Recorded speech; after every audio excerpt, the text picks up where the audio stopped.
Hey science fans, Mrs Corbett here. Been a while. Today we're going to do the refraction practical. Now you might need this in year 8. You might need to bump it up when you get into year 10 or 11. You're doing triple. And I'm going to take you through the process of the practical and what all the numbers mean. Okay, so we're all quite happy with the fact that people talk about refraction as bending light. And we know that, I'm going to do this with the pen, which is really naughty.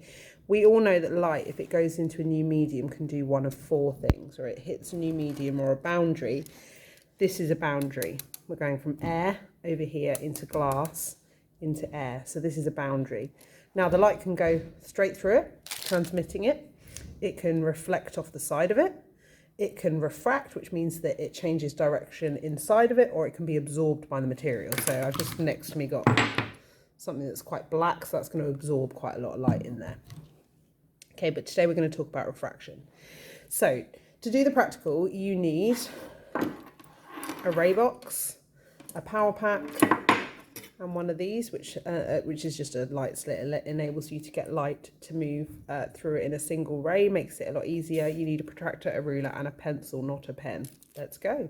Here's the edge of my block, and I'm putting this at 90 degrees, and I am just going to draw a straight line through there, and I'm going to label it the normal line. Okay, and that is at 90 degrees. Now what I'm going to do is I'm going to measure from my 90-degree line. I'm going to measure 3 other points. I'm going to measure 30 degrees, I'm going to measure 50 degrees, and I'm going to measure 70 degrees. And these are going to be my rays of incidence.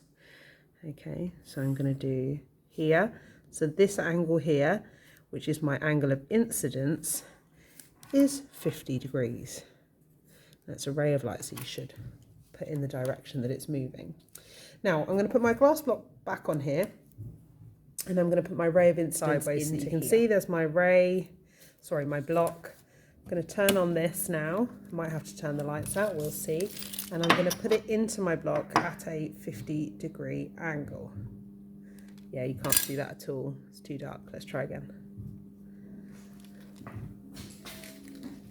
A little better. I'm not sure if you can see that because of the brightness of the camera, but I can see that I have got a line here. So what I'm going to do is I always get my ruler and just put it on the line. Okay, I can now turn this off, move it out of the way. It will be hot, so let it cool down, and I am going to just straighten up my line. Okay, so far we have a 50 degree, and that is my ray of incidence, and I always remind myself that is my ray in. And then I have got here, which goes in that direction's emergence, and I always call that, like, think about like emergency exit, so that is exiting the block.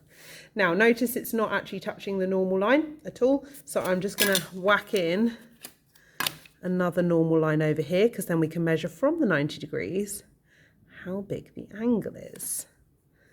So there we go, there's another normal line there. And then what I'm going to do is I'm going to draw my refracted ray,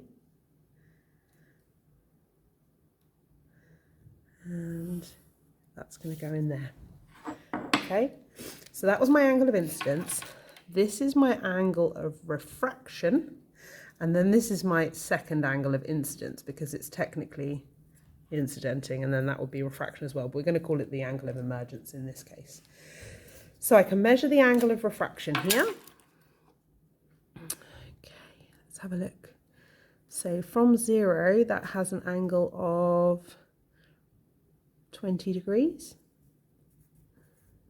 So that has an angle of 20 degrees. I'm just going to double check what the angle of this is.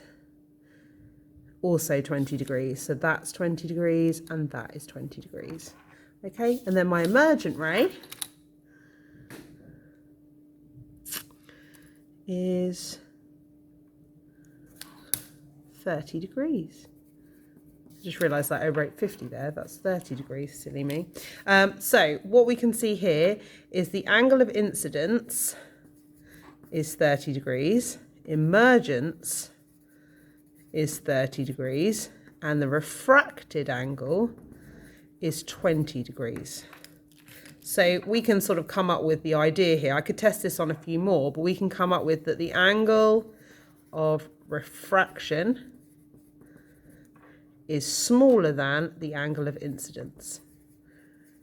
Okay, now if you're going on to do triple, it might be that you want to talk about constants, and it's worth noticing you can work out if something has a constant by doing sine I over sine R,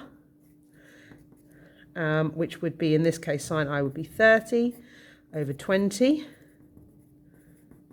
Let's see what that gives us.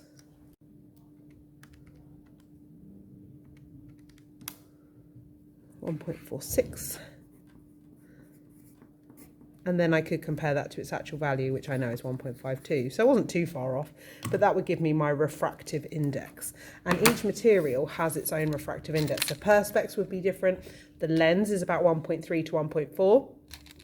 So that would depend on how it's refracting. Say, having been teaching for like a billion years, doing the refraction practical seems to really confuse students. So practice it and just take it through the steps. Just make sure you can label it up and do it. That's it, really. That wasn't helpful, was it? See you later, science fans. Bye.